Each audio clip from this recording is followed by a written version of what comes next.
The brave little squirrel.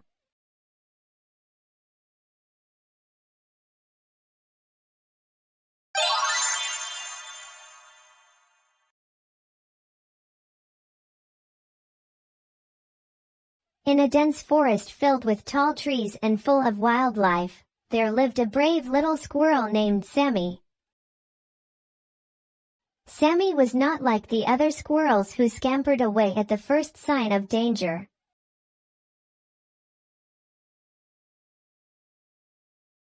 With a heart full of courage and a spirit of adventure, he would often find himself in situations that tested his bravery.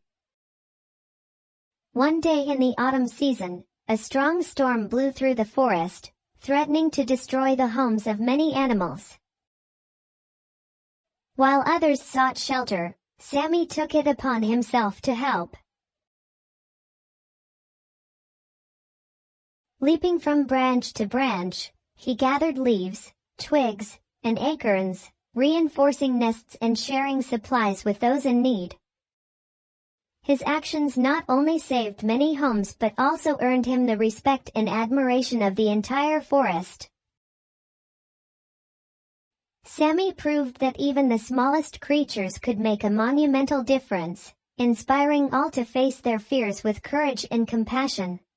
From that day on, Sammy was known as the little squirrel with a big heart. Moral: courage is not about size, it's about having the heart to do what's right, even when it's difficult.